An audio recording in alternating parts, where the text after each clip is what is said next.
चलिए नेक्स्ट दो important derivations देख लेते हैं इस चैप्टर के। पहला टाइटल है force acting on an object kept on a horizontal rough surface. अब रफ सरफेस जब भी वर्ड आ जाएगा मतलब फ्रिक्शन फोर्स एक्ट करेगा। ठीक है, तो पहले हम डायग्राम समझ लेते हैं।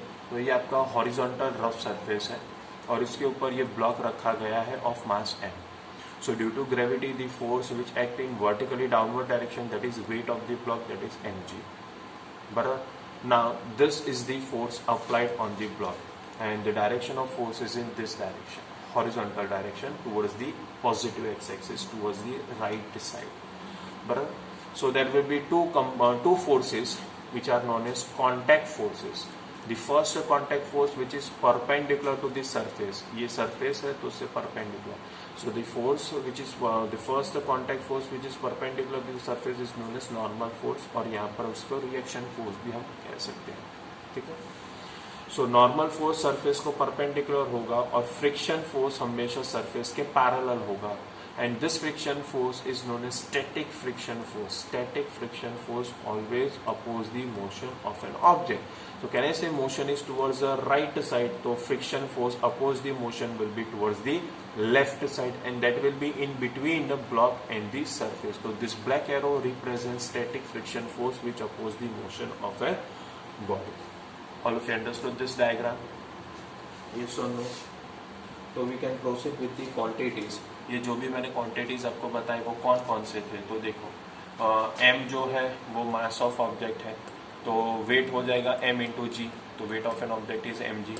r जो है वो reaction force है, n है वो normal force है, normal force is perpendicular to the surface, f is applied horizontal force और fs होता है static frictional force। f हो जाएगा static frictional force। क्लियर?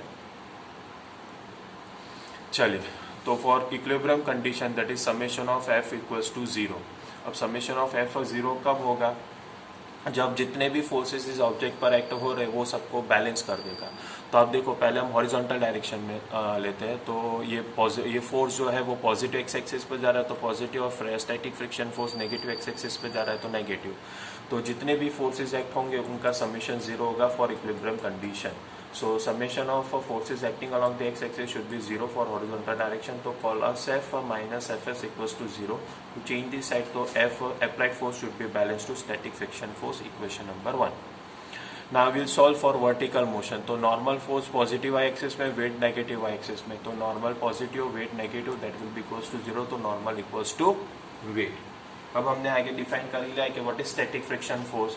तो कोएफिशिएंट ऑफ स्टैटिक फ्रिक्शन, तो coefficient of static friction is represented by symbol μs which is a ratio of static friction force by the normal force. But हमें पता चला था कि static friction force किसको balance करता है? अप्लाइड फोर्स को, और नॉर्मल किसको बैलेंस करता है? वेट को। तो आपका μs हो जाएगा इस पर्टिकुलर ब्लॉक के लिए जो हॉरिजॉन्टल रफ सरफेस पर रखा है, तो μs is a ratio of f by w। Clear? चलिए, तो दूसरा टॉपिक है force acting on an object kept on an inclined rough surface.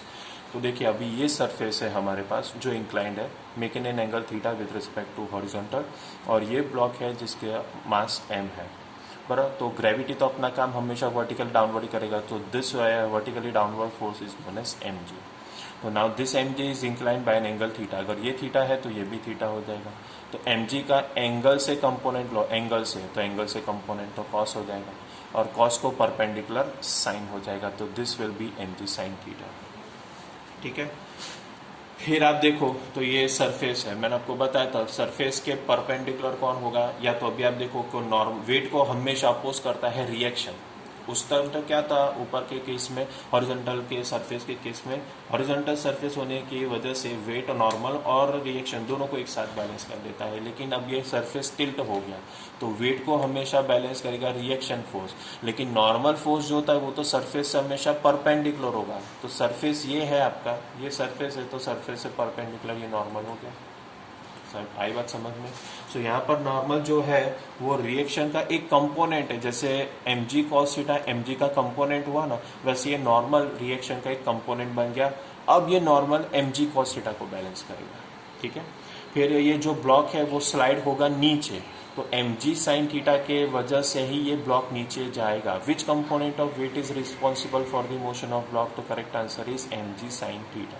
तो मोशन जाएगा डाउनवर्ड, तो मोशन को अपोज करने वाला फ्रिक्शन फोर्स कहाँ जाएगा? अपवर्ड. ये डायग्राम क्लियर हो गया सबको? तो सारे सिम्बॉल्स देख लेते हैं अभी. बराबर. तो m कौन है? तो वो मास ऑफ ऑब्जेक्ट है. w कौन है? तो mg यानी कि वेट ऑफ ऑब्जेक्ट. r है रिएक्शन फोर्स जो mg को बैलेंस करता है. n है नॉर्मल फोर्स वो is a component of a reaction force, वो mg cos थीटा को बैलेंस करता है. Theta is the angle of inclination ये. और fs हो जाएगा स्टैटिक फ्रिक्शन फोर्स जो ऊपर लगेगा. ठीक है. तो फिर से यहाँ पर वही बात कि इक्विलिब्रियम कंडीशन है तो सारे फोर्सेस का समेशन, वेक्टर समेशन 0 होना चाहिए. तो पहले एक्स एक्सिस ले लेते हैं अभी. पर अभी एक्स एक्सिस कौन सा है? तो जो सरफेस को पैरेलल होगा वो एक्स एक्सिस. तो parallel to the inclined surface is consider our X axis. तो एक्स एक्सिस पर कौन कौन से फोर्स है? एम जी साइन थीटा और F S. M G sine theta नीचे जा रहा है, यानी एम जी साइन थीटा को अगर मैं पॉजिटिव डायरेक्शन में लेता हूँ तो एफ एस नेगेटिव हो जाएगा. तो M G sine theta positive तो F S negative equals to 0. That means F S should balance M G sine theta. F S should balance M G sine theta. Clear? So दूसरा ले लेते हैं अभी Y axis पर. Y axis कौन सा है? अगर सरफेस के पैरेलल अगर एक्स एक्सिस है तो सरफेस का परपेंडिकुलर हो जाएगा वाई एक्सिस. यानी ये जो नॉर्मल और एम जी कॉस थीटा आता है वो हमारा वाई एक्सिस. नॉर्मल ऊपर जा रहा है तो पॉजिटिव ले लेते हैं, एम जी साइन थीटा नीचे आ रहा है तो उसको नेगेटिव ले लेते हैं सपोज. तो plus N minus M G equals to 0. तो that means normal should balance M G cos theta. Normal should balance M G cos theta. ठीक है. चलिए तो फिर आगे बढ़ते हैं. तो फिर से मुझे coefficient of static friction find करना है इस पर्टिकुलर केस के लिए. तो कोएफिशिएंट ऑफ स्टैटिक फ्रिक्शन होता है ratio of static friction force upon normal force यानी एफ एस बाय एन. पर आप देखो तो एफ एस इस बार किसको बैलेंस करता है? एम जी साइन थीटा को. और नॉर्मल किसको बैलेंस करता है? एम जी कॉस थीटा को. So mu S is equals to M G sine theta upon M G cos theta. M G cancel, तो it will be a ratio of sine theta by cos theta which is known as a tan theta. बराबर. So when an object is kept on a horizontal rough surface, mu s can be given as applied is the ratio of mu s is a ratio of fs upon n, which can be further written as applied force upon weight of the block. But when that same object suppose it is kept on an inclined rough surface, so mu s which is a ratio of fs by n, now it is defined by tan theta. Clear? Horizontal rough surface के लिए mu S हो जाएगा F by W applied force by weight का ratio. और inclined rough surface के लिए mu S का formula हो जाएगा tan theta. Done? Clear all of you? Thank you.